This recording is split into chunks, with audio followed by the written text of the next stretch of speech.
Hello, hello. Welcome to Normal America Show. What's up, George? You were watching at 4 a.m. I was talking at 4 a.m.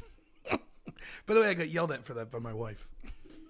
It was way too late. I shouldn't be up that late, but I'm going to try to get into a normal routine of streaming at like 8 or 9 p.m. and doing it for like 2 hours a night, except on another night. So my doctor appointment, my wife's and my doctor appointment is at 3:30.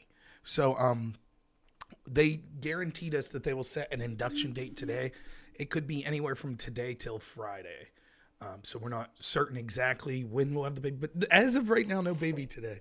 So I will not be streaming for hours and hours and hours because by 2:45 I have to be out the door today. So that gives me an hour and a half. About what's up, Ramon? How's it going, everyone? So yeah, had an hour and a half. Here's the deal, right? I haven't even explained this to my wife, though she's downstairs. But the deal is this. When I'm nervous or giddy or something, like doing videos like this helps me because it takes my mind off things. So I'm not nervous in a bad way. I am so excited to be a dad, so excited for the baby to come. But every time we go to these appointments, I'm just like, oh my God, is today going to be the day? So I figure instead of just sitting around chewing my fingernails watching TV for an hour and a half, just waiting for the appointment, that I'll stream a little. I don't know. I guess I'm weird. That's just how I handle things. But so yeah, I figured I'd do a little stream.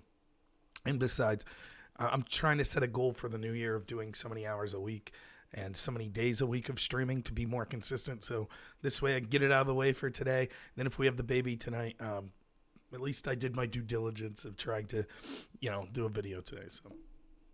But yeah, I thought it was worth doing a video. We'll take call-ins if people want, though. Like I said, I only have an hour and a half, so it won't be any 4-hour conversations with, disingenuous people that want to make excuses for political violence on the left, like we saw last night, or people that want to claim. I mean, does anybody else get the, I slept on it and it's still hilarious. Watch that debate last night I had with that person named SJW9000. I mean, literally, this is a person claiming that environmentally schools in the inner city and in rural America are the same, basically the same. So I guess that this person defending Black Lives Matter is making the claim that it's not environmental why black students do worse than students of other color. I wonder what it is. I, on the other hand, talk specifically about the environmental pressures. But he says we can't look at that. That's bigoted somehow. So instead, it's insane. The disingenuous nature of some of these people is absolutely incredible. And then what's better is I had people like, if you check out, you fell asleep. There was, after CTV rated, we just, got into a conversation basically about the justification for riots and things like that. Yeah, that's exact. It wasn't that they're advocating for it. So they're making a nuanced position. If I could steel man their position, they're saying, well, even if we don't think the riots were acceptable, it achieved the goal. And there is some truth to that. Like, when I'm pushing, understand this, right? And this is something that's worth understanding. And I tell my friends on the left, and again, you guys might not believe me, but I swear to you, I have many, many friends on the left. And I tell them this all the time. I'm trying to make sure that people that share my ideology and share frustration with the corruption that we see occurring for this country in 30 years don't decide to just be like, well, we're going to start adopting these tactics that we see on the left, such as violence, burning down buildings, attacking, governmental buildings that they don't like and lighting them on fire, looting places, beating people for political differences. I'm trying to convince them that's not the answer. It becomes a difficult sell when we see that it occurs on the left and it works. And it does. Like, I could sit here and whack philosophical all I want about, this violence won't work. And it won't work for the right. It won't. Like, for example, I'll show you a tweet here, if you don't mind. So I do want to say one of the big points for this, yes, we'll talk a little about the Georgia election, but one of the big points is I just wanted to say thank you to every patriot that's going to D.C. to fight for our rights and how this country's been stolen. So thank you to everyone who's making that trip to D.C. I have many friends. My friends, Let's Be Frank, Sarah Corrier are going. I don't know if any of my other friends are going. I'll get back to you on if any of the other content creators that I work with are going. But God bless them for going down. I think it's a very important thing. I really do. I encourage them to be safe. There will be agitators. There will be people on the left that are seeking to attack. Muriel Bowser, the mayor of D.C., is trying to create a tinderbox that will then allow the arrest of many Trump supporters. And if you don't believe me, remember when we had riots occurring all over this country, like 220-something locations, you remember? Do you ever once remember seeing footage or hearing claims of the police stopping people and asking for hotel reservations, or they weren't allowed through checkpoints? All the Black Lives Matter rallies, all the anti-Trump rallies. Do you ever once remember hearing that?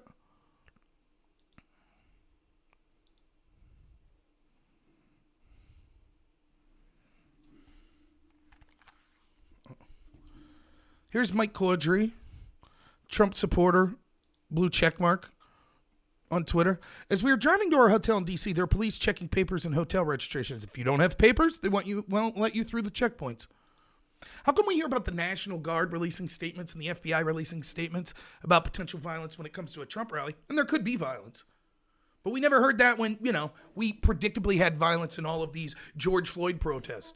Never heard the National Guard come out or the FBI. Didn't see people checking papers to make sure people were properly registered in hotels. Don't remember that. CTV might be going? Cool. I hope he does. That's right, Ramon. The debate was horrible. Look, I'm not unwilling, and I'm not the most qualified expert on, let me put it this way. I'm willing to listen to people that want to talk about historical inequities that occurred in certain communities, particularly people of color, and how that may affect things today. I'm willing to listen to that. I have my own opinions. I have my own data and things that I'll bring forth to that debate, but I'm willing to listen to it. But when you make the bold claim that somehow it was just to use violence to the point that you're burning down police precincts, you better damn well have all of your T's crossed and your I's dotted. And he didn't have any facts whatsoever. What it amounts to for these people is, I feel my cause is right, so it justifies my side doing whatever sort of heinous actions that I deem acceptable. But if your side does even similar things, then it's horrible. And you even saw that with people last night saying things like, well, your side doesn't stand for anything. Your side doesn't have any beliefs. It's an outrage. It's outrageous.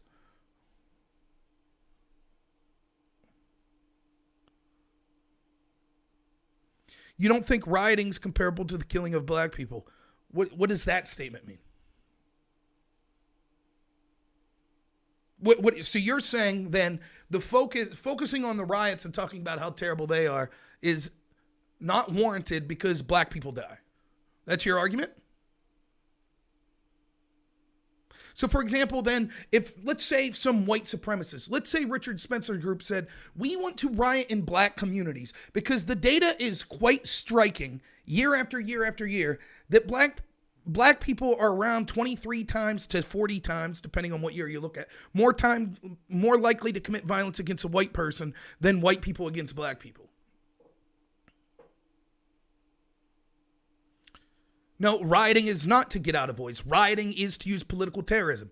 And you're admitting it. You're saying they have a political agenda, and therefore rioting and using violence and intimidation is necessary to get the voice out.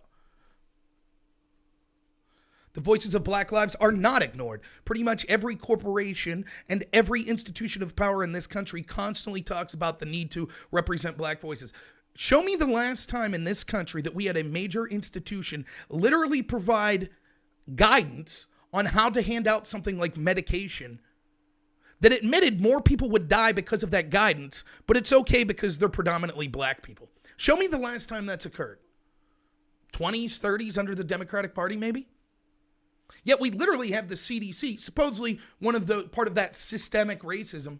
We literally have the premier medical institution and pandemic response institution in this country advocating a policy that will lead to more people's deaths, predominantly because, and I'm quoting, the elderly people that they're recommending not to get the vaccine that more will die of are predominantly white people.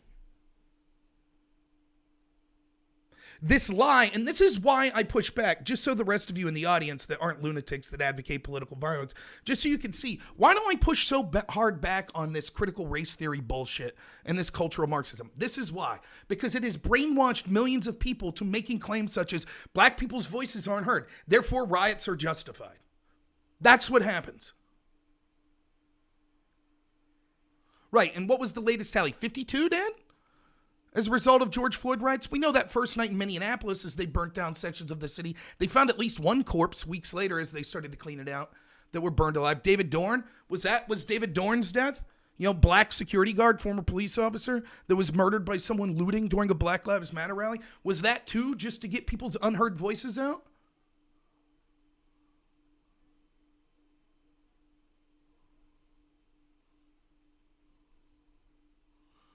No, we don't ignore it. This is the problem. And then this is one of the things I love. This is the argument you see people trying to, oh, I don't agree with the riots, but they're necessary because you ignore the meaning of Black Lives Matter. No, I don't.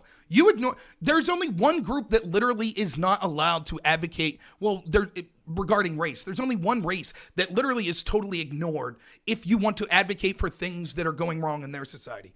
And that's white people. Black people and the idea of diversity and the idea of advocating for people of color is in every single institution. It's all through academia. We have courses, we have entire majors talking about the problems of whiteness. Do we have any that talk about the problems of blackness? Do we have any courses that talk about white pride? Now, I think that the focus on race is stupid. I absolutely do. But this disingenuous fact that black voices are ignored is absolute bullshit. It's absolute bullshit. It is. And then it's used by people to say, so in other words, what you're saying, no, I don't ignore. I don't ignore at all. You're ignoring. Black Lives Matter is ignoring. For example, Black Lives Matter advocates to defund the police. Now, we can see predictably when that happens that homicides and shootings increase predominantly in black communities in the inner city. Black Lives Matter is almost silent on the 7,000 plus homicides that occur in the black community every year, the majority of which are committed by other black people. They're basically silent on that, and they'll call you racist if you want to talk about that. But instead, they want us to focus on the 15 unarmed blacks that were shot by police officers in 2018 or 19. They're the ones that are ignoring the problem because they don't care about the problem. They care about achieving political success and power. That's what it's about. I discussed the problem. Let me ask you this. When it comes to rural white America, what political body is discussing the problems of it? Is anyone focused on that? Is there any national advocacy groups? Is there a congressional caucus that's focused on that? Are there academic programs that are focused on that? Are people in Hollywood bringing awareness to people like that? Some of the poorest counties in this country are poor, predominantly white counties in Appalachia. Anyone focused on that? Where's their voice? Should they start rioting? Would it make sense because their voice isn't being heard? We have an entire media class that almost verbatim, night after night after night, talks about the need to advocate for black people. In the mantra of diversity and the people of color, we're literally picking cabinet positions in the Biden administration based solely on the fact that they're people of this color or that color. No, you're not focusing on centuries of corrupt treatment towards black lives. You're rewriting history and focusing on the ills of the past to blame people now for the sins of their ancestors. You're justifying or making excuses for criminal, violent behavior today based on things that happened hundreds of years ago.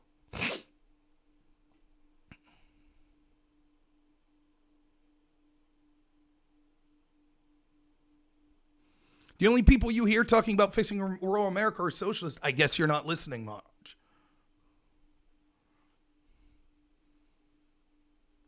What, the party, like people like on the left that said how these rural counties that predominantly voted for Trump were deplorables and racist and 10-tooth rubes and uneducated?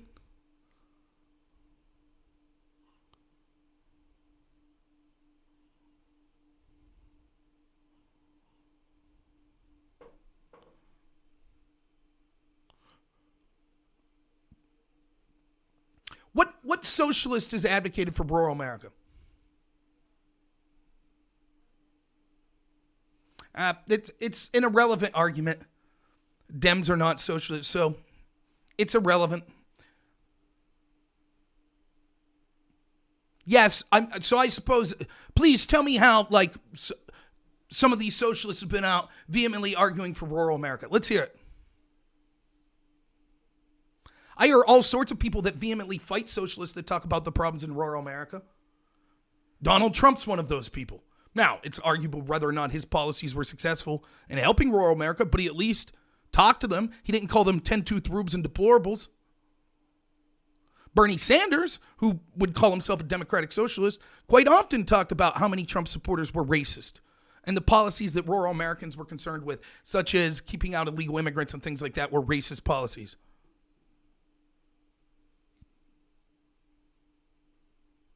When Black Lives Matter comes to, and this is, so here's the point that I think that I should make. So famously, what's the name? Eric Holder, former AG under Barack Obama. He made the claim that we see Breen freaking Bowe is making right here, basically. He said, America's too cowardly to have a conversation about race. That's not true. What Breen freaking Bowe and Eric Holder are saying is, you have to agree with the concepts behind Black Lives Matter, or else you're ignoring the problem. That's utter bullshit. Utter bullshit. That's what it is. Imagine that I would say that. You have to agree that Donald Trump won the election, or else you're not really focusing on the issues that concern these people. No, I don't agree with the people that are leading Black Lives Matter and their false narrative that police are systemically racist and the law enforcement institutions are systemically racist. It is garbage. Any more than if I said, you're ignoring Richard Spencer and white supremacists. They have data. They show that disproportionately black people commit far more violent crimes than people of other colors. So if you're just demonizing Richard Spencer and you're focusing on the terrible things that white nationalists do, you're ignoring their message. You're ignoring it. You just focus on the violence. Why are you doing that?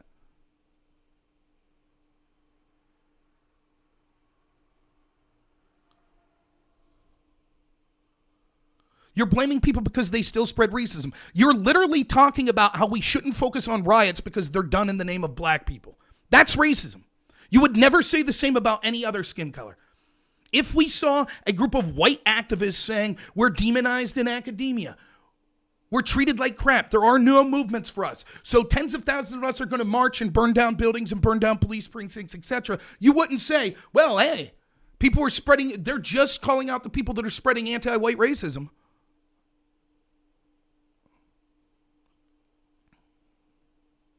Yes, that's racism. Saying that based on advocacy of skin color that we should treat things like riots differently, that is absolutely racist. Right, and I understand the left side, we can't be racist. I mean, if you're not for the idea of predominantly white people going into inner city black neighborhoods, rioting and starting fires in the name of Black Lives Matter, then you're a racist. You get that?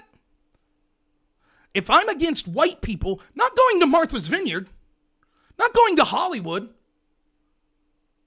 not going to the wealthy communities where the people that make the policies exist, but if I'm not for Black Lives Matter, a lot of white people coming that don't live in the inner city, going to like inner city Chicago, inner city Detroit, inner city Atlanta, and lighting fires, if I'm against that, those white people doing that, then I'm racist. You get that?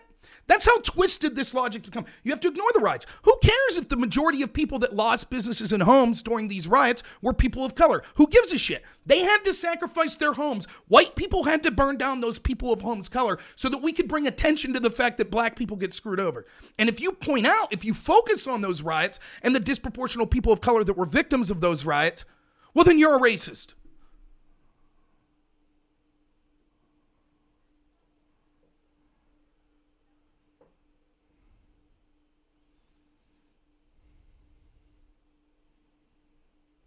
Black people were slaves. Yes. Okay. And? So that justifies riots today. So, for example, if I could look at Irish that were indentured servants, many of the Irish that came over. In fact, there are many accounts that if you owned slaves and Irish indentured servants, that you treated the Irish indentured servants worse. You gave them the worst positions because you knew that there was a time frame on when they would be free. So the slave you could own forever. So you didn't want to give them the worst position. But the Irish indentured servant that you only owned for 10 years, give them the shitty job that you know is backbreaking labor. Yes, the treatment of slavery was horrible. If we go back historically, we could go back through every country in history, through every population, and see all sorts of terrible travesties that they've committed. History is the story of basically one tribe over another tribe, insane shit being done. The United States didn't create slavery, but it was the first country to really fight a war. Maybe not the first, but the most major war to end slavery. And the idea that we have to say that we've came from, like, you're trying to sound like you're on the reasonable side here, but what you're literally saying is, slavery, therefore riots today in inner city black communities, well, they're kind of justified. It's bullshit. Right, laughing my ass off at Irish slaves. And that's the idea of these people. They don't actually care about things like injustice. So many of these people on the left, they'll tell you they care about slavery while they'll vote for the party that's easy on China. That, like, you have like someone like LeBron James. LeBron James will lecture this country about mistreatment of law enforcement, of people in the black community, people of color and minority communities. Well, he makes billions of dollars off the communist government of China that's interning Uyghur Muslims. Doesn't give a shit. Here we have people feigning outrage over slavery that literally laugh at the fact that there were slaves of other races, like Irish slaves, indentured servants, and things like that. They laugh at that. That's literally what they do. Imagine me saying that. LMAO at black slaves. Black slaves. Who gives a shit about black slaves? Imagine that. But that's how callous and cold-hearted these people are. They think that it's hilarious. They think that it's funny that there were slaves. That's great, because they think white people are evil, so they deserve it. That's what they think. So that's how you could laugh my ass off at indentured servitude of the Irish and things like that. That's how that could happen.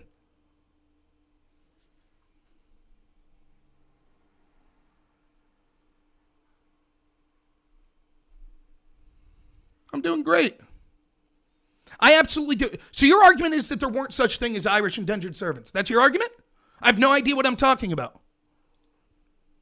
That's your argument.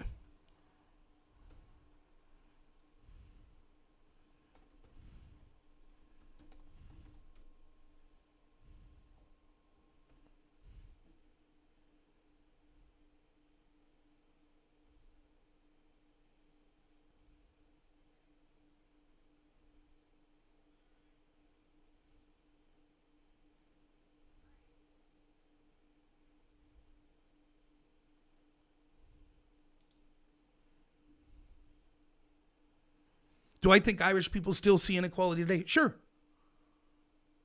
Again, this argument that's perpetually made that somehow this country is systemically racist against black people is utter horseshit.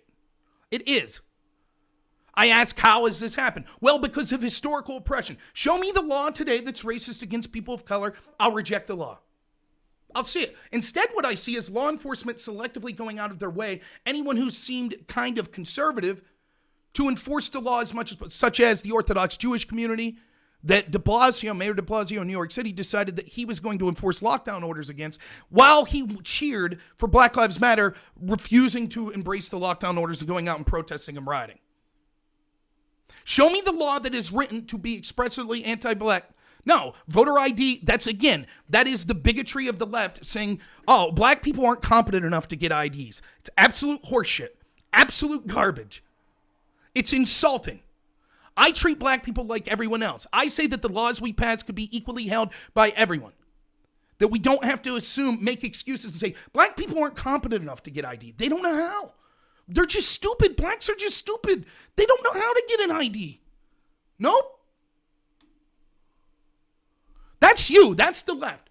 That's what they do. You would never make this argument about any other race.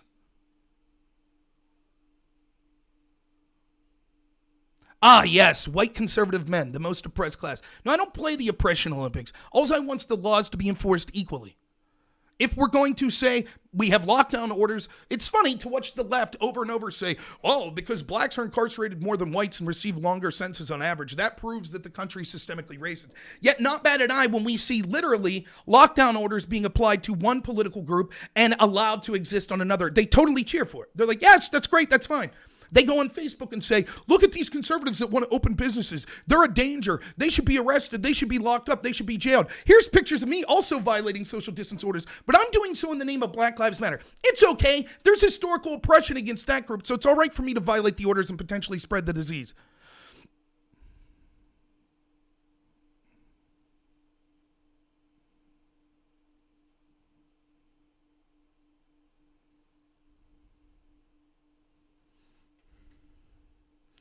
Because it's fun to talk to people like that because you can see how delusional they are. Look. So here's what we know. From the past 2 nights, here's where we know. Inner city black schools don't have more violence and aren't a worse environment than rural, predominantly white schools. They don't. So says a black man who's in Black Lives Matter endorsing them. That's what he said. And so when we look at the underperforming inner city black schools compared to like rural schools, it's not because the schools are worse. I'm a racist if I talk about how those schools are worse off. So it's something else. It's not environment. It's something else about these black schools. If I'm against predominantly whites going into inner city black communities and starting riots, I'm a racist. I have to cheer white people burning down black homes.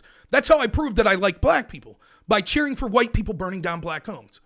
That's how we do it. If you focus on the fact that there were other populations that were screwed with historically, that's laughing my ass off. So if you talk about like the rape, the slavery, or something of people that aren't black, we laugh our ass off at that. That's what we do there. You haven't heard me laugh about slavery of African Americans or anything like that. You haven't heard me make that joke, but that's apparently at least two people on the left here. That's what they believe. Laughing my ass off at indentured Irish servants. And I'm a bigot and you see, I'm a bigot and a fascist, right? It's quite simple. How bigoted of people like me to not want white people going into inner city neighborhoods and burning them down? How bigoted? I'm sure you would like to set up. How would that conversation go, Sonsel? How many populations would we laugh at for the historical inequities they faced? How much LOLing would you be doing? We know only the group that you give a shit about can we look at historical injustices. But we look at other groups, LOL. Thanks for the donation. I really appreciate it, Ramon.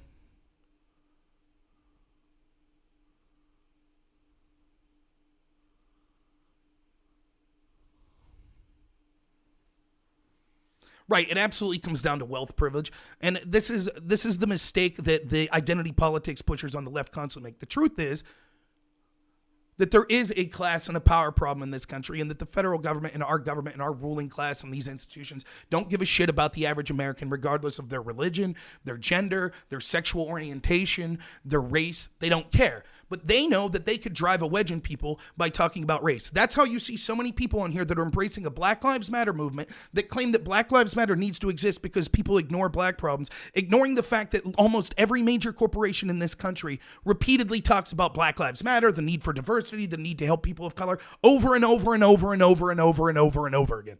And yet that's never enough because their ideologies poison their mind so much. Until that's all we talk about, until every person only talks about the evils of white people and how black people are screwed over continuously, until we're all having that conversation 24/7, they'll say the problem's being ignored. Oh, I saw a TV program where they didn't mention Black Lives Matter. That's unacceptable. They're ignoring the problem.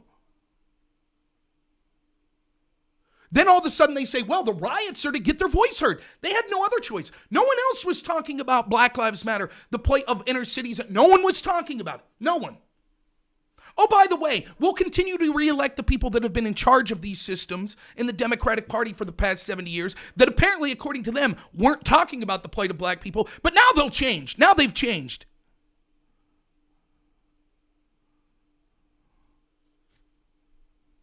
No, I'm not triggered. Like, I love this argument as well. You all sound triggered. You're coming onto a chat, making excuses or talking about the effectiveness of riots, laughing about people that were indentured servants that weren't black people, and then say, you sound triggered. All right, Sonsel, you on Discord? I got an hour. You're right. I'm just straw manning the argument. So here's the link to my Discord. Come on in. The disparity in wealth between white and black people could be explained in many ways. For example, that disparity only occurs when you're looking at certain populations of white people. For example, it's easier to look at men and women. Well, it turns out that when we look at the top Fortune 500 CEOs and the wealthiest people in America, predominantly they're men. Yes, but when we look at the poorest populations in the country and the most homeless, predominantly they're men as well. Yes, if you look at the fact that people at the very top that have insane amounts of wealth are predominantly not people of color, it's easy to then say, that proves there's some inequities against people of color. But the reality is those people at the 1% equally don't represent poor white people. And so instead what happens is people like you focus on, well, this is a race issue. It's a race issue. And what it does is you then end up having fights with people that are being fucked over as much as you by the system, whether they be poor white people or poor Hispanic people or poor Asian people. And instead, we make this all about skin color, which it has nothing to do with skin color. And so we have programs set up for poor black people that actually benefit wealthier black people because it has to do with skin color as opposed to poverty level. So we have people like Oprah and LeBron James talking about, doesn't matter how wealthy I ever get, I'm not white and white people have a privilege over me. It's asinine. We actually had a black activist academic the other day say in a prominent American magazine that Helen Keller, who was blind and deaf and paralyzed, just another example of a privileged white lady. What's up, Tron Tech?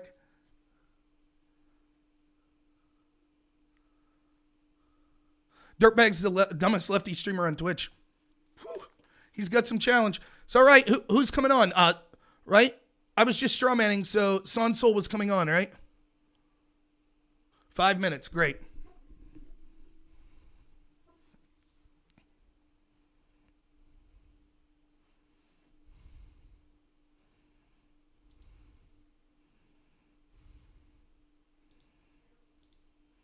Hey, can you hear me? 1 second. I might have a problem with my audio.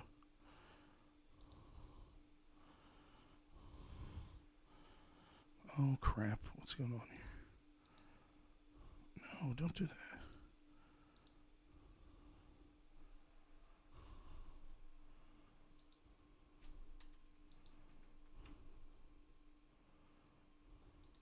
Okay, now try. Hello. Hey, what's up? Test. Hey, I remember you, right? You're the guy that wears the dress and talks about your cock on Twitter. Yeah, no. Yeah, that's you. Right. I put on a dress for a charity stream where we raise money for a charity. Yeah. That's fantastic. I have no problem with guys wearing dress. Great. So were you here to talk about your wiener again? Is that what this is about? I mean, if you want to talk about my 8-inch dong with a 5-inch like at the base, we can talk about that. I would much rather have like a productive conversation about what you were just talking about. We could try. I doubt that you're capable of it, as our interactions on Twitter have led to believe. But go ahead. So what specifically do you want to talk about? Okay, so it just seems to me that the way that you're talking about all of this is you're taking every single issue all at once and essentializing them down into a single ideology of the left, when things are way more complicated than that, and also not everything connects in the same ways as you're connecting them. I mean, we can go down a couple of the things individually, but well, why don't we just start with this? What was the reason that I was talking about this stuff? So I'll just ask you so that I'm not strawmanning. Were the riots justified? Were the riots justified? That's a simple question. That's a very simple question. Right. No, here, I'll answer it. Yeah, no, it's just a weird phrasing of it. I wouldn't say that like rioting is justified in the way that we think always good or something. I would say that it's something that is understandable to happen at the point that I mean, we have these riots every couple of years since the civil rights movement. Why? Because we haven't actually addressed the underlying issues that lead people to get so frustrated after the peaceful rounds of protests. I mean, it's very cyclical. We can just it happened in 2016. So then 2012. Yeah. So then the argument is right. It does happen all the time from the same side. So what sort of policy prescriptions do we need to make necessary that would make it so it's not understandable to have the riots? What is the goal of Black Lives Matter? Absolutely. Okay. So what would those be? Give me some examples. Yes, this is exactly the kind of conversation we need to have. So I think that there's number one, at the outset of this conversation, there is no silver bullet no one policy that you can throw at any issue and have especially a big cultural issue like this. But a couple that come to mind are, we need to address inequality in education. That's one of my biggest things. I agree with that. Charters, right? Yeah. Okay, we can talk about that. I don't agree with the private or the school vouchers things, but that's right. But no, it makes sense. We can trust white people to actually choose where their children go to school, but we can't trust black people. I don't think that. No, right. I just think that we should make it to where people, because there's so many issues with school vouchers. Like, it's not just like the choice of the school. It's like, can parents transport their kids to these different schools? Can like, if we take the funding from one school and put it to another because that kid's going there, then we're now just like super fucking over the other school because that funding is lost from there when they're already underfunded. Every piece Like, of there's, like, a evidence million shows things, that these schools. Hold on. Sure, Do we wanna talk you're going to about this, fill or it. do we wanna Let's go. down? Okay. No, We'll give you I just don't 15 know which minutes. one Go we ahead. wanna talk about. Okay. So, so like this education is something that I think that we should put more money into, equalize which communities get which amount of money. I think that we could find some way. I've heard a whole bunch of different ways to do this. I'm not sure which way is the best way, but find some way to independently investigate issues with police officers and police brutality, and also with police complaints.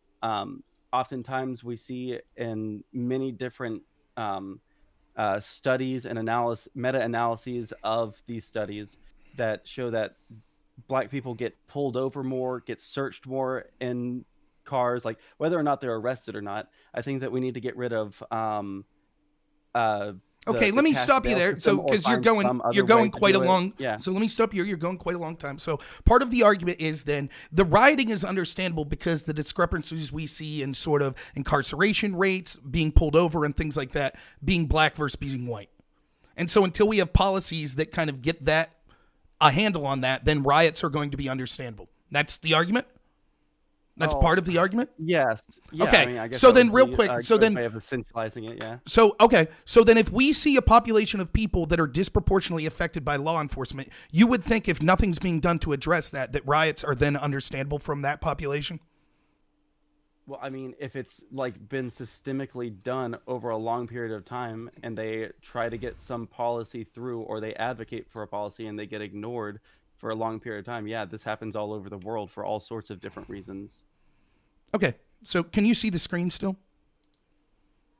Here, let me I'll post move back over. Okay. And I'll post the link in the chat.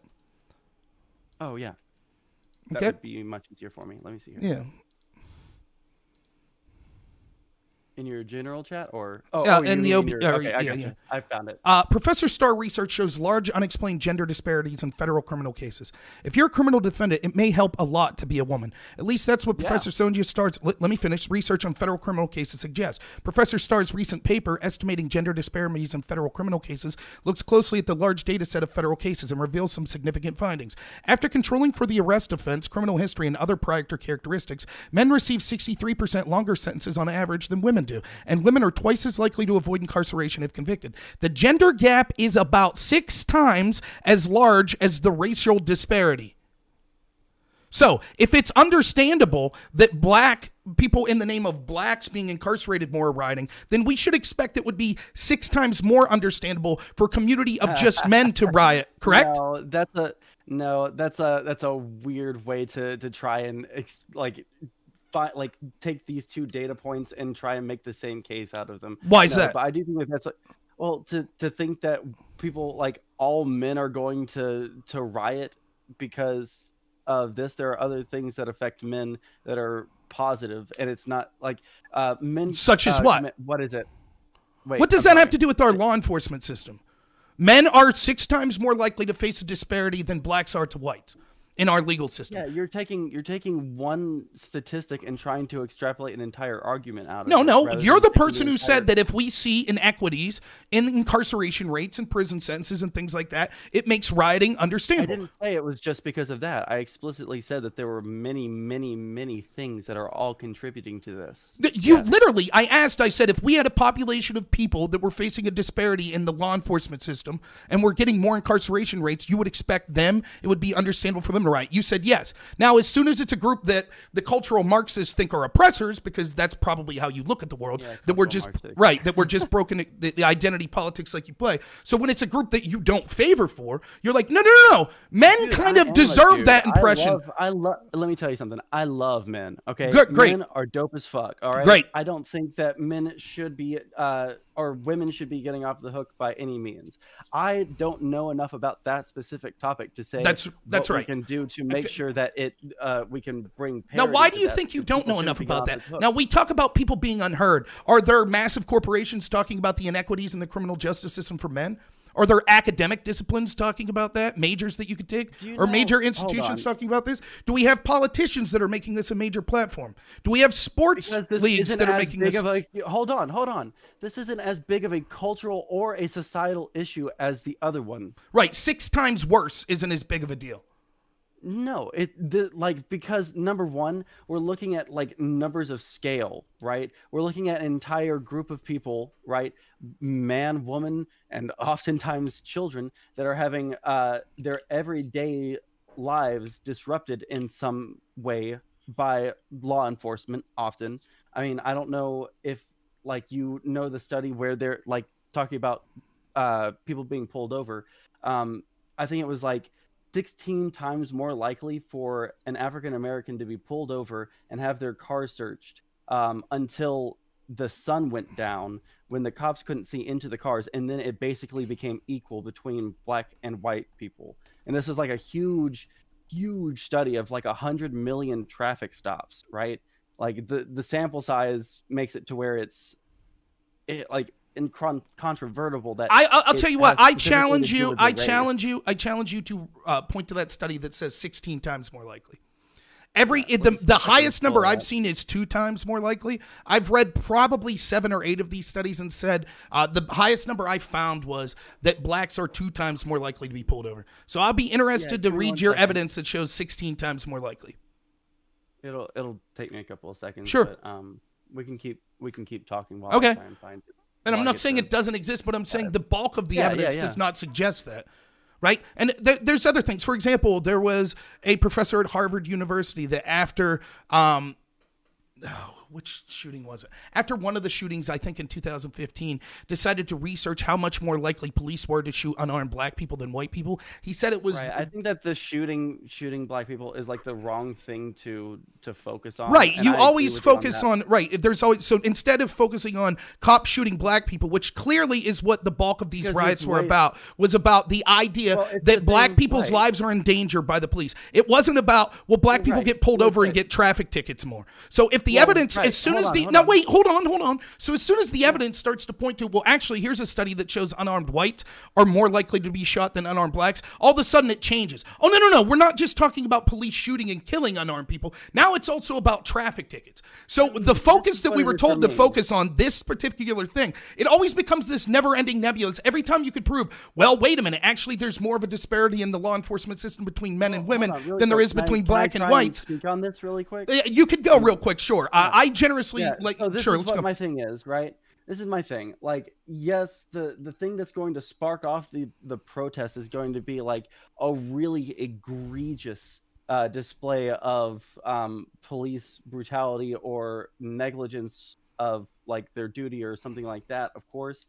But that one thing isn't what is the entire point of the movement.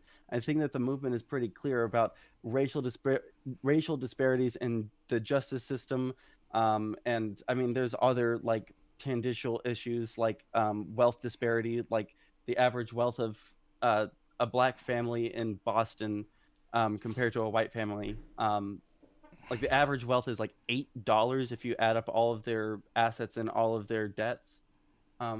I have my source. I mean, this is just what this is it's again, we're like, what is specifically this protest about? Well, it's about George Floyd. It's about, and I've had person after person. Excuse me. I'll just boot you off the show if you're not going to let me finish my point. Right? So I had people tell me, for example, the caller last night from Black Lives Matter said, this is about the fact that my 10-year-old nephew has to be inside by 10 o'clock or is at risk to be shot by the police. That's what I'm pissed off about. That's what you hear constantly about. Oh, it's about the dangers that black people can't trust police because they're out there shooting and killing black people instead of protecting the community. And then as soon as you could be like, actually, the data shows that that's not true, that it's an unarmed person, you're more likely to be shot by the police if you're white than black. As soon as you say that, then it's, oh, no, that's not what this is about. It's about some other thing. And then whatever that other thing is, if we focus on that specific and go, okay, let's look into the specifics of that. Any headway that's made against that claim, you'll say, no, it's about other things as well. It's just nebulously about other things. I I don't know like what interviews you've seen with people. I feel like every interview I've seen, and both of what we're going off of right here with which interviews we've seen is all anecdotal, right? But the Anecdotal? overwhelming majority of like based off of which interviews we've seen and the protests, right? Okay, so fine. So then let me just try to summarize your point and tell me, and I'll try as best as possible. It's not about police shooting unarmed black people. It's about the fact that this country has screwed over black people, and so they have economic disparity, they lack educational opportunities, and as a result, they're more likely to be targeted by our legal system. Almost. Okay, what would you add to that? Right. So with that last statement, I don't think that it's the justice system is targeting them because of real quick, I wealth just want to say inequality something and- not yeah. direct to you. That's because there are more white people, you dumb shit. Yes, that's why it's per capita. So it's not more unarmed white people were shot by police. It's more likely to be shot by police. You dumb shit. Sorry, go ahead. Yeah. So yeah, when you say that the ending of the statement you said there was and this is why the justice system targets them more. No, I don't think that that the justice system is targeting them more because of that, right? I think that it's sorry, when you responded to the other person, I lost my train of thought. Can you my bad. restate the Yeah, I just my said bad. because of education opportunities, wealth disparity, it makes it more likely that people are disproportionately targeted by the law enforcement system. Okay, yeah. So I think that in a way that you could make that argument, I don't know if I would put that much of it like just because you're poor, you're going to be attacked by the police. I don't know if I would say that. What I would say is I think that there's like a cyclical kind of thing that happens with the justice system, right? Especially with policing. So what we see is like there's an area that has a little bit of crime, and so the police union and this isn't when I talk about institutional racism, I think that it doesn't really require like anyone to be like actively racist. I think it's something that just kind of like evolves and has an outcome that disproportionately affects someone. So I don't think that people are like necessarily directly trying to be racist, but just the way that the system has evolved and tried to address issues, it addresses them in the wrong ways. So this is what I mean. You have a community, right? And it has like 5 robberies. And so the next year, the police department says, okay, well, there were a lot of robberies last year. Let's add some more police in there, right? And so you add more police in there, and they start saying that, oh, well, now more people are being pulled over for speeding. And, and so they realize that they're finding more crime when they put more police there. And so they send more police, and like, then they'll find like there's even more traffic stops, and now they're starting to find drugs in people's cars when they traffic stop them, and they're starting to see people jaywalk, like whatever Okay, it is, right? okay, fair enough. And So like, let me there's add. like this, like as you add You're more going cops, for a long of course, time you're here, and always- I have points yeah, to make I'm on all of almost this. done. Okay. Almost done. Yeah. As you add more cops, of course, you're going to find more crime. And as you find more crime, they're going to add more cops until you get to this like critical point where you're just like kind of hounding a community in a way that you wouldn't be in like a neighborhood that I live in, which is like a suburb, right? Because like I can speed in my neighborhood and I might not get caught by a cop because there's just like not a whole bunch of them over here. They don't feel like they need to divert those resources here. Okay. Right. Okay. that's So, kind of okay. Do you think that we should triage where we're sending law enforcement? In other words, should we send law enforcement to deal with the most severe crimes? I think that we need to find some way to ameliorate the base conditions for these people. This is because a when totally different yeah. argument. Now we're back to. No, I'm trying to address Let's just it, say right? you're police. I Like, don't let me think that real we- quick, right. through the lens of you are the chief of police, right? Right. You're It's you don't not- have the ability to solve redlining in the 1960s. You don't have shit to do with that. You're the chief of police. Right. Your job's to keep the community safe. Should you send more police into areas that have more violent crime? Yes or no? That's putting me in a position that I don't know much about, like being a police chief. But what I'm saying is, like, of course, the police themselves can't solve all of these issues, right? That's why I said at the very beginning of this, there's no silver bullet to fix these issues. That's So why then, it's so okay, if there's no difficult to silver talk bullet, but the about. rioting's understandable, then the rioting will be understandable indefinitely Oh, because there's no solution. No. It's not that there's no solution. It's just that there's no one thing we can do to fix all of it, right? We have to do many, many things like all at once. So right? in other And words, I don't we think have that to you have can an just put it on understandable. the police So chief. okay, so in other words, we Right, and have I to don't have an think that the police just chief real would quick. be- So again, you've had quite a bit of time to talk on my show. I think a reasonable amount. You just went on for like 6 minutes straight. So I think it would be fair if I get to respond. So your argument is it's a very complicated solution. We can't point to any one thing, and until the problem is solved, it'll be understandable that there's riots.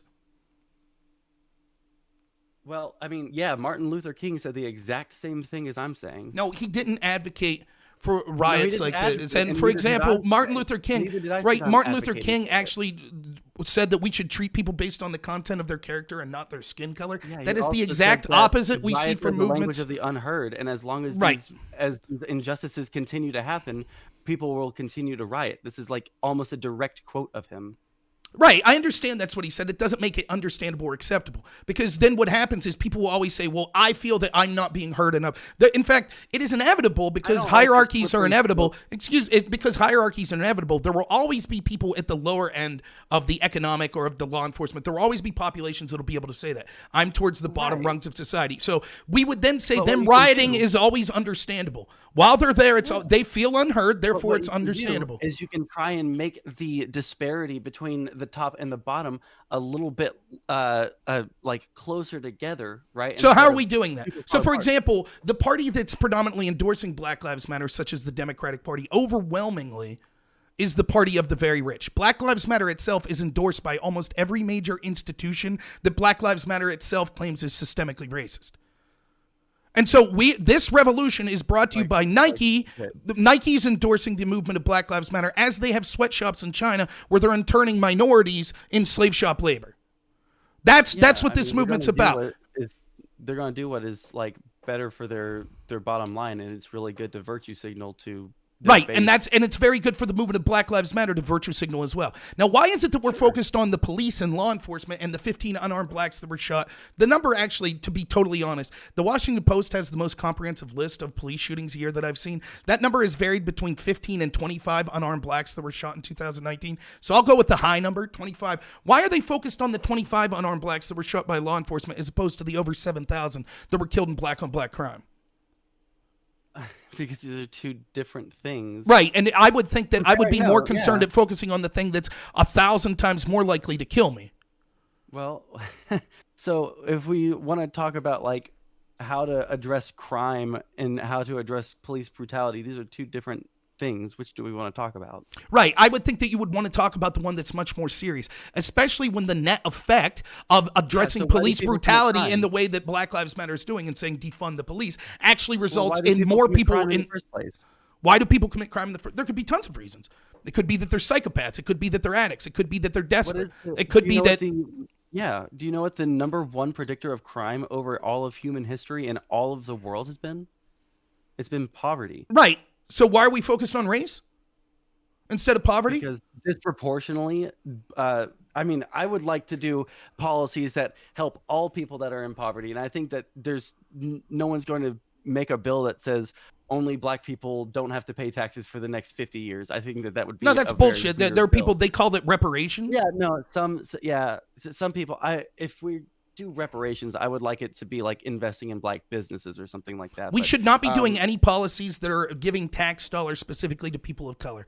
It's outrageous. I- If we say that that's black something people, that I need let to me look ask you more a into. I question. don't Then we'll have a do strong this. opinion Okay, on that. let's do this hypothetical then, right? Let's say there are two people. One's named Bob and one's name's Bill. Bob's black, Will's white. Both were born in the year 1990. We'll say Bob's parents, black parents, their ancestors were slaves. They came here. They were freed after the Civil War. They suffered through Jim Crow. As a result of this, they never had the chance to build up generational wealth. And Bob tragically is born January 1st, 1990, to a single mother who makes $20,000 a year. She's a waitress. Okay? That's Bob, the black guy. Will is a white guy. His family came over here in the 1700s, worked on farms and things like that. Never owned slaves, but were never indentured servants or slaves themselves. They actually started to accumulate good amount of wealth as they got into the manufacturing industry all through the 20s. But sadly, as manufacturing started to leave the cities in the 70s, that places like steel mills in Pittsburgh, their family lost their generational wealth. So as a result, in 1990, Will, who's white, January 1st is born right beside Bob to a single mother who's making $20,000 a year. Why should the federal government have policies to help Bob and not Will? Because that would mean that you're having to like make policies like for every individual case rather than for like a group of people that are disproportionately in one area, right? But the reason to focus on like saying, but this group is on poverty as well. I agree. But it's not right? as well. You just said the number one. We should try to solve crime, and the number one predictor is poverty. Okay, then we try to solve poverty. Why take the added step of, but we're going to make it racial? If the problem is, this is what we're looking at. The end result is, just real quick. Say what I think we could do. Real quick, the end result is this. We're trying to solve violence. And the biggest indicator of that is poverty. So the policies that we're going to try to enact, the goal is to solve poverty. Now, there could be a litany of things that, like a tree going up. We are just real quick, there could be a litany of things going up that lead to poverty, right? It could be race. Chances of, if you're this particular race, you're more likely to be impoverished. It could be gender.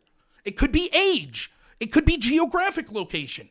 All of these things could lead to poverty, but the end goal is solving poverty. So instead of solving poverty, we're focused on a bunch of race-specific issues that the people in charge, real quick, let me finish. So the people in charge that are actually screwing over the working class and the poor class of this country laugh their asses off. Because instead of looking at them and saying, look at the corruption you've engaged in and how you've siphoned wealth out of the working class of this country, instead, they're all virtue signaling, Black Lives Matter. And everyone goes, yay! The riots are understandable. That's what this is about. It's utter horseshit. Right. No. Again, like, so you interrupted me right before I was going to say, I don't think that these, like, when we try to address poverty, it needs to be in any way, like, racially, like we don't have to make a policy that helps Black people and not white people, of course. Like, I would focus on people's like level of wealth or like what their income is, right? I think that the biggest thing that we need to fix is income inequality. Wealth inequality is something that may or may not be a good or bad thing. I'm still trying to learn a little bit more about the economic aspect of that, but I think that income inequality is certainly the big thing to fix there, right? But there are certain things where white people are not disproportionately affected in, right? It depends on how you look at it, right? Again, there's yes, it does. No institute. Well, hold on. I'm almost done. So there's no institution that collects data, like especially at the federal government level, that would disagree that there is a massive disparity in how white people and Black people are treated in the justice system. That's right? not true. And we just that's don't because know. you're looking at it overarchingly. Yes, is it true that if you take you the 1% that is predominantly white, that they are far better treated by the justice system? But if you look at a white person that lives in inner city Detroit, entirety. Right, that's the problem. Those numbers skew the total numbers because there are so many people that are at the top level that aren't people of color in this country, which makes sense seeing as how it was a country founded with slavery and with white people that founded the country, so that would make sense. But what does that have to do with the people that haven't benefited from that? Like white people that are also poor. Why aren't we looking at poor people versus wealthy people? If you just say, well, we're going to look at white people versus Black people, yes, the numbers will skew towards, white people are favored, but they're not predominantly living in communities where 50% of homicides is occurring in those communities. And I'm not talking about Black people necessarily, I'm talking about the inner city. Yes, so yes, people that live in the... so close. You're so close right? to understanding my point. You're so close to understanding my point. Okay. Right? Like I don't disagree with what you just said. Yeah, no, there have been things that have kept African Americans in certain communities and have exasperated crime in these areas to where we're going to see disparities in not just raw numbers, but also in percentages of the communities, right? So, but there's also other cultural things, right? There's Like there have been studies that show that if you have like a not white sounding name, you're less likely to be hired for a job, right? There have been studies that I show don't. that So it's let me say, I don't believe that these academic institute. I think most of these studies, for example, the unconscious bias training and the studies that have been done on that are absolute no, those horseshit. are They are well, absolute horseshit. Academia is completely controlled by people that embrace this critical race theory bullshit. So I'm not surprised that they come up with studies that say things like this. But let's say theoretically that's true. I could also cite, for example, some of the highest positions of power in this country are literally being picked right now based on skin color and being people of color. All Joe Biden needs to appoint these people based on being people of color. We see this occurs all the time. Cringe. There is this lie that occurs that says, I'm not saying that maybe 30 years ago it wasn't different or 20 years ago. I don't know. I wasn't an adult then. I don't know. But I know this. There isn't a corporate institution in this country that wouldn't be thrilled to have almost everyone at the top of that institution be people of color. They would virtue signal constantly. Every university that I attended or were associated with couldn't wait to talk about their numbers of how many people of color attended those universities. They were begging people of color to come to these universities. So the fact that we have to embrace this lie that this country is majoritarily a bunch of business owners like, oh, we're just trying, your name sounds black, so I'm not hiring you. It's outrageous. No, It's not fundamentally hold true. on. It's not quite like that. I'm not saying like hiring them for CEO or something like that, right? I'm just talking about like regular office jobs, Right. or like The same is true. even in like even in like a oh fuck, what I'm losing the word. Like if you're working at like Old Navy, like even like applying for a job like that, you're less likely to get that job. You don't right? think Like, that Old Navy because of wouldn't? You don't think that well, Old I'm Navy? sorry, I can't think of the word. I'm thinking retail. Sorry. Okay. Like, even like retail or something like that. Like you're less likely to get a job if your name doesn't sound super white, or like if you have like a name like LaQuisha or something, they're less likely to hire you, right? Again, And I've so, heard like, there are these. things. Okay, but let's say those studies are Yeah. true, right? We could also see that it works the other way. Depending on the field, there are times where, and this is the problem that people that talk Yeah, and I about think white that that's privilege. kind of a weird thing, Listen, yeah. let me finish. So that's the problem that people that talk about these things don't understand. Yes, there is white privilege. There's also black privilege. There's also male privilege. There's female privilege. There's straight privilege. There's gay privilege. It depends on the time you're in, the geographic location you're in, the specific situation that you're dealing with. So, for example, I'll be straight up with you. If I You know was that being was pulled over by the... intersectionality you just did, right? What's that? You realize that was you just did the entire argument for intersectionality. No, That is what intersectionality is and the about. way that it's practiced is absolute horseshit. It came about as a result of this sort of idea of cultural Marxism and identity politics. And the idea was this, that you had debates that were occurring like this.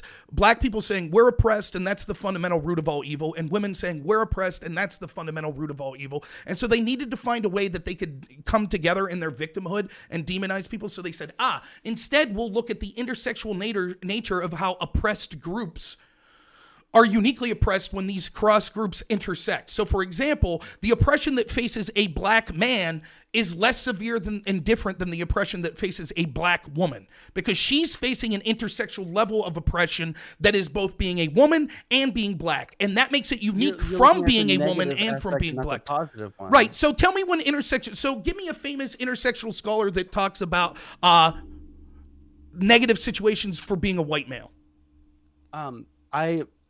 I'm gonna be honest. If I had time to like get you sources and stuff, like I was just kind of like scrolling through Twitch. Like if you want to have like a follow up on this conversation, we totally can. Sure. But I don't have like a source like Right, it's because it on doesn't hand for exist, that. and there might be one or two Well, authors. no, it's that- not because it doesn't well, listen, there might be exist. one or two. It's disingenuous. We know, like there are literally majors on the problems of whiteness. Is there a major on the problem of blackness? I'm sorry. Say that one more time. We have majors in academic institutions on the problems of whiteness. Do we have any on the problems of blackness? I would assume that you're going to say no. I don't. Right, know. the answer is no. We talk Yeah. about toxic masculinity all the time. Is there a large conversation about toxic femininity? There's a growing one on the left. I don't know if you know about that though. I Well, talked about it that's on my of the stream. TERFs, right? I understand that of traditional No, trans exclusionary radical feminists. Is that what you're... No. Toxic femininity would be like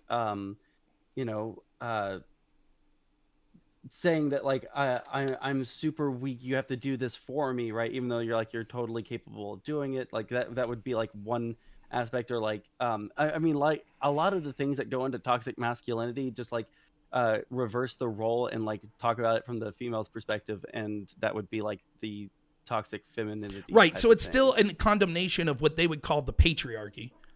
It's just No, the not women that are embracing the necessarily. patriarchy and embracing traditional gender roles under the patriarchy and using that for exploitation. So the Not necessarily. patriarchy I would says say that like Disney princess, like adult women like engage in a lot of toxic femininity where I'm a princess, I need to be treated like a princess all the time, right? Like that sort of thing is kind of like the weird toxic femininity. It's a weird like regardless, it is off the quite cuff. clear. It Yeah. is quite clear in the institutions and people with institutional power that the idea that intersectionality is covering the problems uniquely with being a white man or a white male Christian or something like that is just horseshit. We can see that the overwhelming bulk of this is designed I think to that's just what you're reinforce the focusing on, narrative though. of things that are problems with patriarchy, reinforce the narrative of the cultures that are oppressed, that are minorities. So women, even though they're majority in this country, are deemed a minority and oppressed.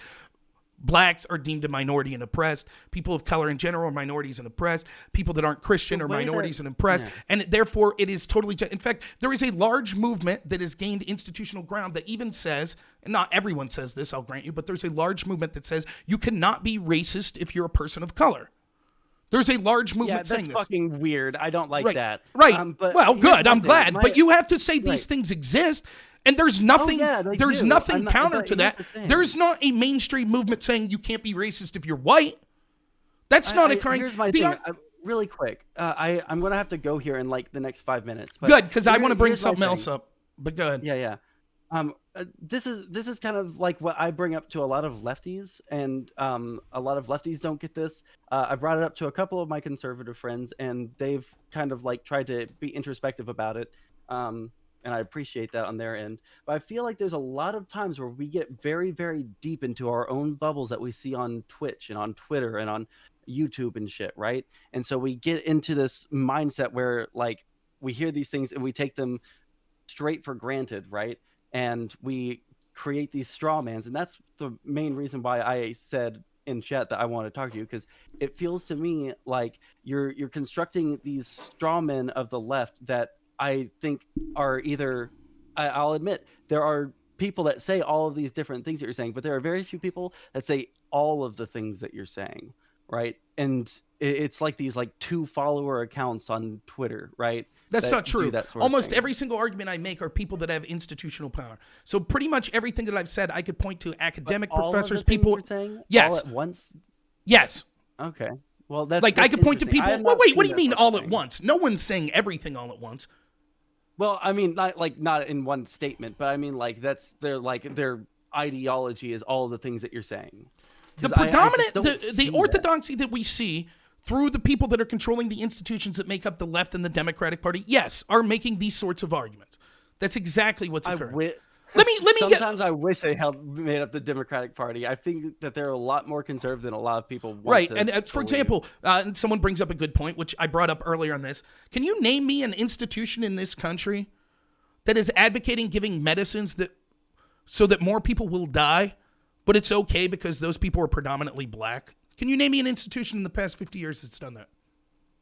Well, in the past 50 years, there Right. might be an argument. I don't know offhand, but No, I agree with you. It could have been back when we had slavery and shit that people were making that No, argument. no, no, against no. black. Like that's it, heinous. it wasn't that long ago. Like, Okay, I think even it Jim was back Crow. in the 70s. Yeah. Okay. No, I think back in the 70s there was one. Fuck me, I can't remember offhand. I'll look up, and if you want to have a follow-up conversation sometime. Okay, we but can talk but about you that. you But would yeah, have like, you there would be have been hard pressed. instances- Okay, you'd be hard pressed in the past. Yeah. We literally had the CDC just say that about white people. What did they say? They said that they were recommending that that essential non-healthcare workers received the vaccine before elderly population. Now, this was despite the fact that, according to their own numbers, this would result in 0.5% to 6% more people dying. So the CDC, shockingly, is recommending who gets the vaccine and saying, we are admitting, based on our unknown numbers, that our recommendation will result in more people dying. And the reason that they gave as justification was because those people that will die, the elderly population, are disproportionately white. Oh man, I'm going to need a link on that one. Do you Sure. have that link? Or okay, please, I would love to read that because I'll condemn that on my stream when I don't want to say when I don't want to like advertise on your thing. But Oh, you can feel free to advertise, man. I don't mind that at all. okay. You could, in fact, Okay, if you want, while I'm looking this I'll up, stream tonight, and if I read this and I'm getting the same vibe as what they're saying, then I'll condemn it on my stream later tonight when I'm. So here's the link, and this is the chart that they gave. This is the presentation that they gave explaining their decision on who to prioritize vaccines for. I'll go through it with you real quick, but there's the link. It's in the chat. So this is the ACP COVID vaccine work group, the COVID-19 sponsored by the CDC. This was the task force that they came discussing their recommendations for how to give the vaccine. Now, predictably, and it makes sense, there's 3 phases. Phase 1A, 1B, 1C. 1A is going to go to healthcare workers. Like, you would agree with that. I think everyone agrees. If you're a doctor, you should get the vaccine first because you're dealing with people with COVID. Makes sense, right? The question is, who gets the vaccine second? So which group should receive the vaccine during 1A? And they're going to do 3 sections: science, implementation, and ethics. Science is how many lives would be saved, things like that. Implementation is how easy would it be to get that population the vaccine, and ethics is, well, you guessed it, social justice bullshit. So here we go. People with that, the groups they're looking at are people with high risk medical conditions, essential workers that aren't healthcare essential workers, and adults over the age of 65 years old. Right? That's how they're looking at it.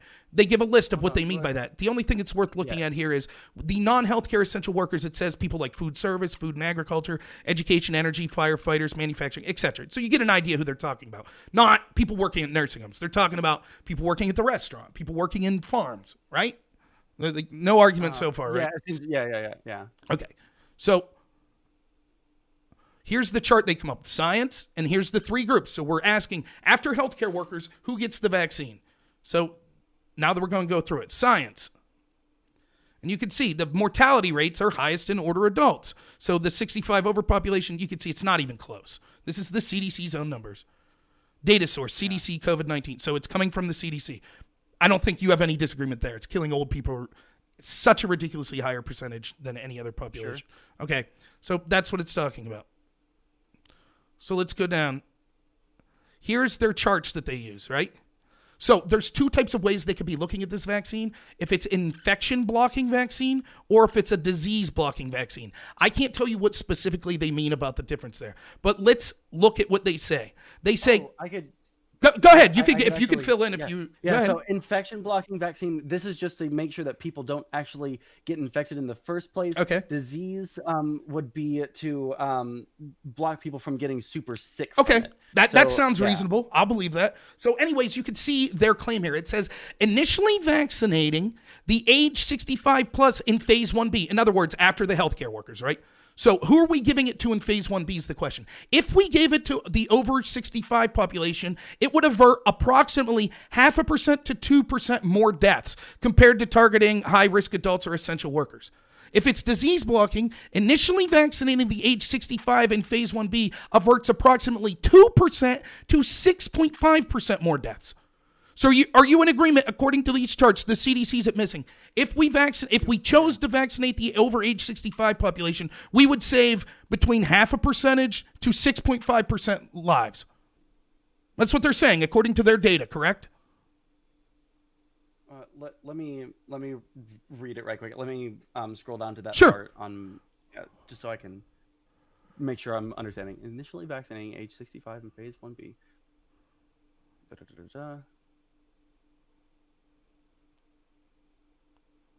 Initially vaccinating over 65 averts approximately 0.5% to 2% or 2% to 6.5%, depending on if it's disease blocking. Okay, gotcha. Yeah. So they're understand. admitting, okay, that should be the end of the discussion, right?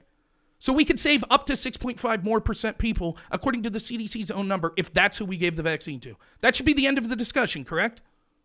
Well, I mean, assuming that there isn't like some other like factor, but yeah. Okay. All right. So let's see. White people.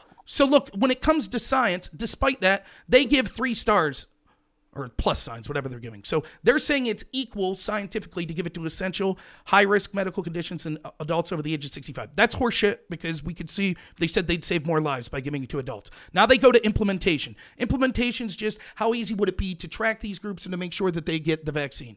It just makes sense that it would be easier to give it the over age 65 because when you're talking about things like laws or policies on to give people certain things, an age cutoff's the easiest thing you could do.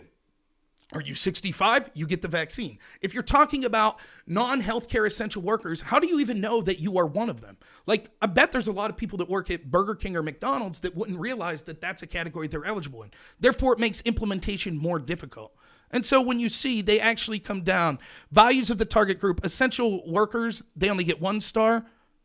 But adults over the age of 65 get 3. Feasibility, they each get 2 stars. So far, when we're going with science and implementation, right now, they're admitting more lives would be saved and it would be easier to implement amongst adults. So let's go to the third criteria.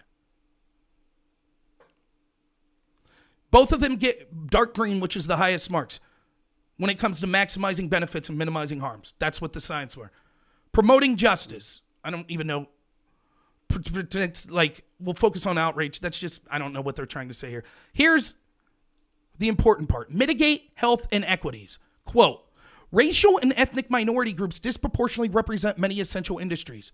1/4 of them are in low income. Then we go over to adults over the 65.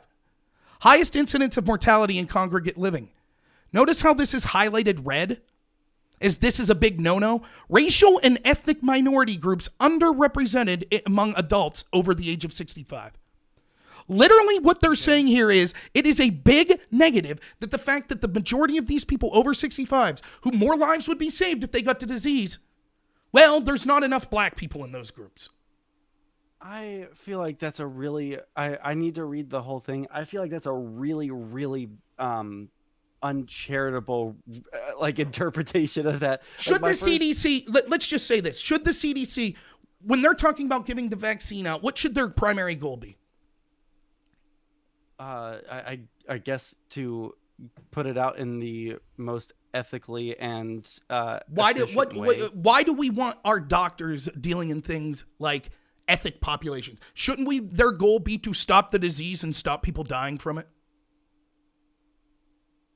I'm going to have to read this thing because I feel like there's like a massive uncharitability given to that statement. But I'll agree. Like on a like face value, like the intuition makes you think that might be like a weird thing, right? Weird? I think that's racist is what it is. No, I don't think that. Why is that? Let's say we did the opposite. Let's say that theoretically this argument was made. Let's say that they're like, look, if we gave it to the over 65 age population, that would result in up to 6.5% less people dying. However, if we give it to essential workers, most essential workers are white. And that's a positive. Would you be okay with that? Wait, hold on. I thought it said the opposite. Right, it did. I'm saying if it said the opposite, would you be okay with that? Would you say, well, that's charitable? Like, we should look at that charitably. I could understand why the CDC would choose to take one race of people and say it's preferable they get it. I can understand that. And if it's white people, I don't think that is like a reasonable thing, right? But what I think is that there's like multiple things that you have to look at. Like if we give it all to like say that they were to choose like a group of people, say that let's say like architects were the number one transmitter of COVID and they were all dying of it, right? I'm just choosing a group of people that's predominantly white and they chose to give it all to them, right? But then there are also like other groups that are very close to that but aren't quite meeting the same threshold and we're neglecting them over the architects. Then I feel like then we would be getting into like some weird, well, maybe we should think about how we're implementing this, right? Does that make sense? That was kind of like a weird analogy. I understand, and like I had this discussion with other people. The argument would make sense if it was this. If the reason that architects were being disproportionately affected was because they were architects. So there's something about the job of being an architect. In fact, that's one of the exact reasons that we've prioritized healthcare workers first. Yeah, it doesn't matter their race or the reason. We didn't just arbitrarily take the category healthcare worker. We said they are literally in contact with the disease. Disproportionately, they're more likely to get infected. It's kind of the same way. It's kind of the same way that we're also then like prioritizing second the essential workers, right? No, because like the skin color has nothing to do with the transmission of the virus. It's not like sickle cell or it's not like other diseases that we see literally because of your race. I had a conversation with a doctor about this. There is some genetic predisposition to getting sicker from COVID. Maybe I can have him on my stream. I would love to talk to. I would love to talk to him about it. I would argue that the most likely reason that black people are disproportionately more affected by COVID is probably because of either A, they're more likely to be poor and have less access to things like healthcare in general, and they're probably because of that have a poorer diet and things like that, and B, because they disproportionately live in high population dense areas. The disease is going to affect people that live in cities more than rural areas. And so if one population of people disproportionately lives in cities, they'll be affected. It's not because of their race, it's because they live in the cities. So if the argument was we want to get the vaccine to people in the cities more, and oh, by the way, that would disproportionately be black people, I don't have a problem with that. But the idea that they're using it as a positive that more black people get the vaccine and a negative that if they give it to elderly people would be more white people is asinine. In fact, and here's the thing. According to this, I need to go here in just a second. Like, all right, I've stayed past when I was supposed to, but like, I will say, like, I would like to like follow up on this conversation after I get a chance to read this, and like. And let me just say this before you leave: look up Telford and Rotherham and the other things that you were so quick to make fun of the idea that there were tons of women that were not believed about their rape accusation because the police were afraid they would be called racist. The fact that you kind of shit on that, as did Valsh, is absolutely ridiculous. And the idea that we should believe all rape victims, except the ones that we think are accusing populations that we don't think that sort of situation can happen, is asinine. I believe that I would love to push back on this really quick, but I do gotta go. All right. Hey, I think that we agree on more things than you think. We probably do. But here's the thing. Like, I think that there's just like this compulsory disagreeableness between a lot of people on the left and the right. So I'd like to try and find some points of non-contention. So anyway. All right. Well, thanks, man. Yep. Take it easy. Bye. Bye. So let me address some of the people in the chat here as well then. So fuck them because they eat pork. No, but that's not a reason to give that race the vaccine and say more people will die. The CDC should be making ethical decisions based on how can we save the most lives. It shouldn't be we should prioritize this skin color because they generally have poor health conditions. That was one of the categories, if you remember. Remember? The groups that we were talking about was high-risk medical conditions, like people that are obese and are in bad health conditions. That group might be disproportionately black as well, and people of color. Could be.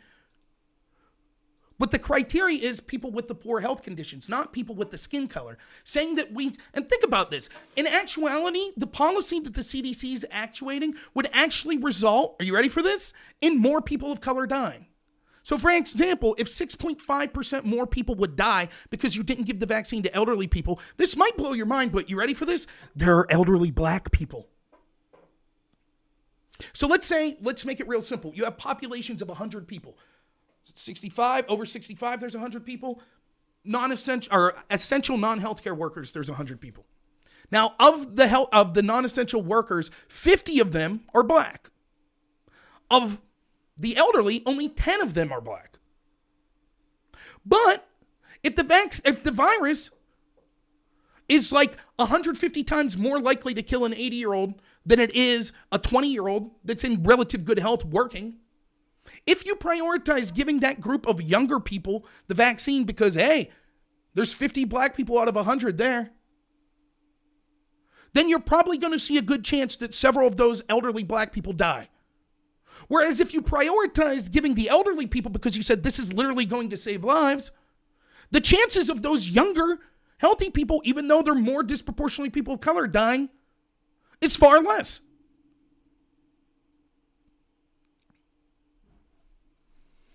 The source was linked.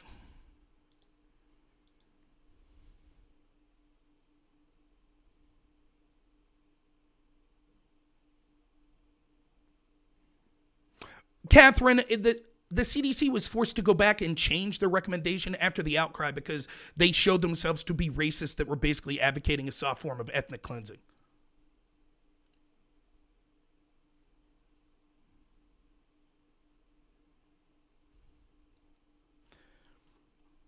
If you're advocating that it's okay for more people to die because you prioritize people of one skin color over another, you're a racist.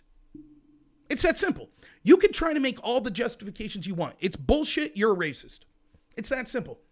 We should not have doctors prioritizing because of someone's skin color that they get some form of medication. It is ridiculous. It is racism.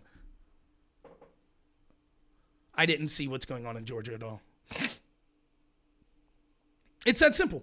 And you can come on with wax your sophistry all you want, but it's racism. And this is the reason that this applies is because goes right in with the idea, well, these riots are understandable. It's understandable. Because this narrative that somehow we have to treat communities as oppressed or oppressors, and if you're oppressed, then anything goes. It's okay to say more people die in order to get the oppressed community medication.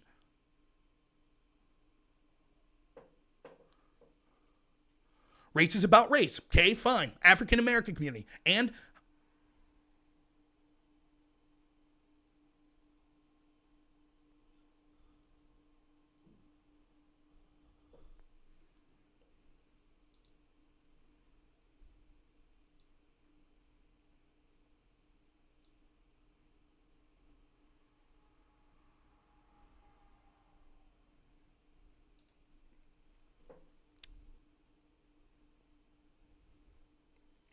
here are criteria. If they would have said we want to give it to workers, non-healthcare essential workers first because we think it's important to get the economy up and running, I might not agree with them, but at least that's an argument. What the hell does it being a positive that more people of color are in that group? What does that have to do with anything? Or more racial and ethnic minorities are in that group? Why should we be prioritizing one race group or ethnic group? Anyone, someone give me a reasonable answer. Why should the CDC be weighing that whatsoever? They should be saving lives and trying to end the virus, period. They shouldn't say our policy will result in more people dying, but it's okay because those people will be disproportionately white.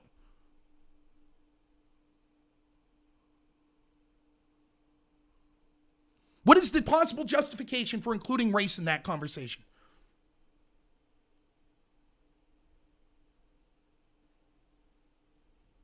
If it was reversed, would you be okay with it? And of course, we all know that none of you would be. We know that. We know that you're full of it. If they came out and said, look,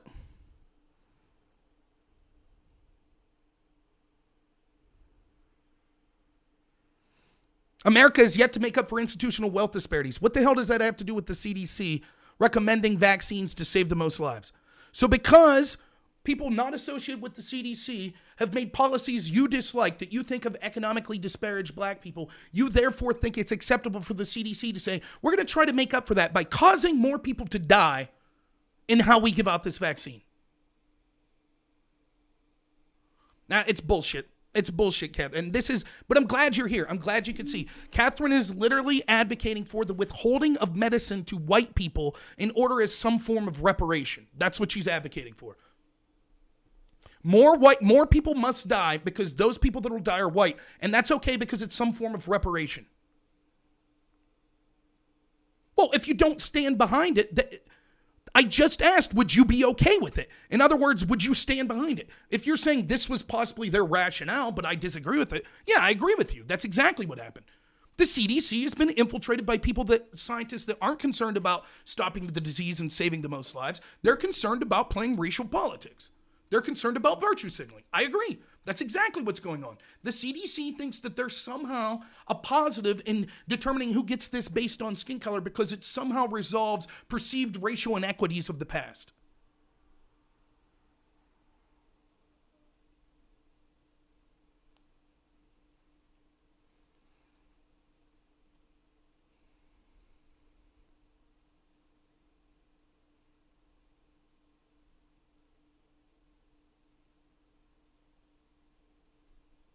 No, Chris, that's exactly. Did you know that the Democrats in California actually, what was the proposition that they were overturning? But there's a proposition that's just real easy.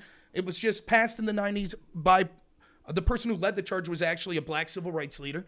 And it just said that the state government of California is not allowed to discriminate or prefer people based on race, color, ethnicity, religion, gender, etc. That's it. It was like one sentence.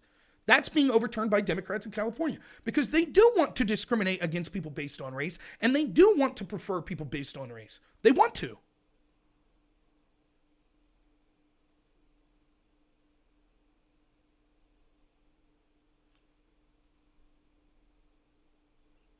No, yes, of course. Catherine says, I see a stronger argument. You could argue ignoring the higher rates of death among minorities as a soft form of ethnic cleansing. Right. So the argument Catherine's making is, no. Actually, if you're not for the CDC issuing a policy that will result in more dead people because they prefer people of color, then that's actually me advocating for ethnic cleansing.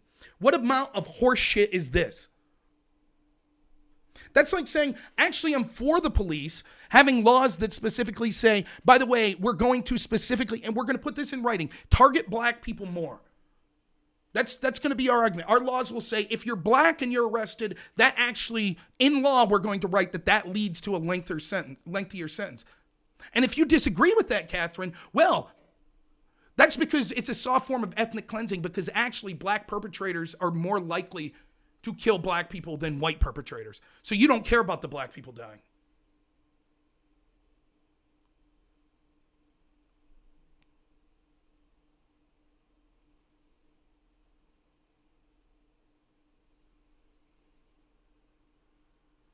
Take a second. I'm taking a second anyways because I got to leave here in 3 minutes, but thanks for loving me.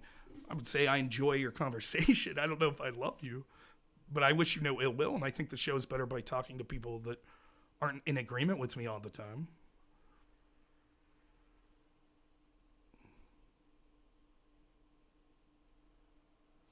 No, that is the implication of what you're saying, though. Could argue ignoring the higher rates of death among minorities is a soft form of ethnic cleansing. So therefore, the CDC should focus on the higher proportion of rates per capita of deaths in the African American community. Therefore, it somehow is an excuse for them issuing this vaccine policy that more people will die. No, it's not stronger. Okay, fine. Let me apologize if I misinterpreted what you were saying, but it's not a stronger argument because we have actively the CDC saying we believe based on our known numbers that more people will die based on the decision we're about to give. That's what they're saying. That's different than an argument you're making that they're somehow, I don't understand where your proof is that they're ignoring. I've not seen one person in the CDC ignore that people of color were disproportionately affected. Yeah, no problem. I apologize. Okay, Dan, let me try to get on there. I don't know crap about how giving people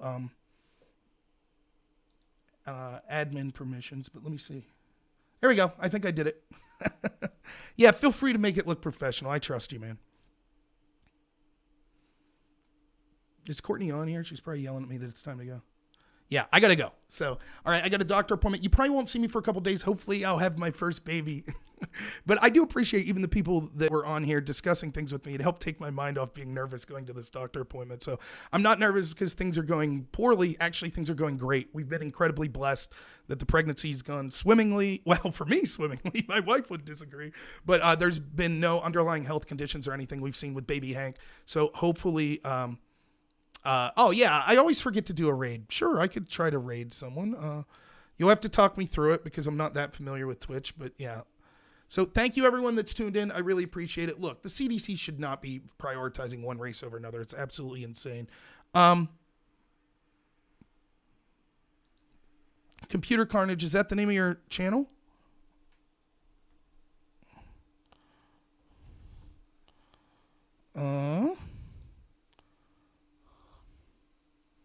I don't know who to raid. No one that I follow is online right now. So, Brant for Liberty. Let me check him out. Real quick.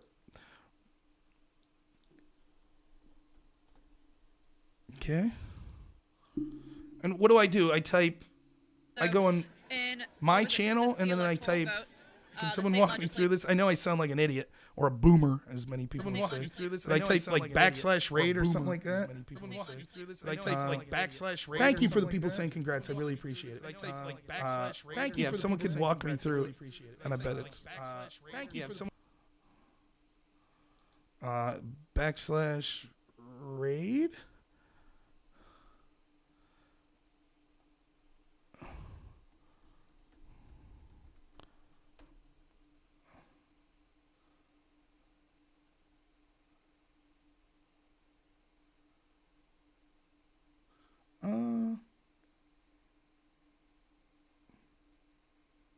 Okay. I think we're good. Okay, so thank you so much. I really appreciate everyone. If you don't see me for a couple days, it's probably good news. Probably means I have a baby. So thank you all. I really appreciate it. But I do got to run. So we'll talk to you all soon. Thanks so much.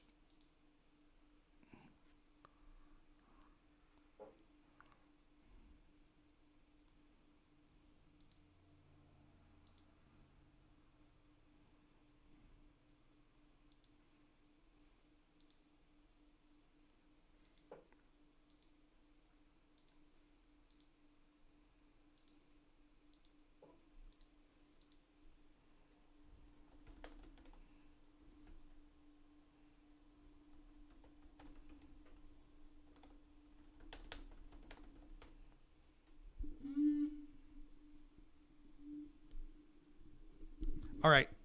I got to go. Sorry, I didn't realize I didn't end it. But yeah, you guys are the best. I know I'm still streaming. I'm ending it.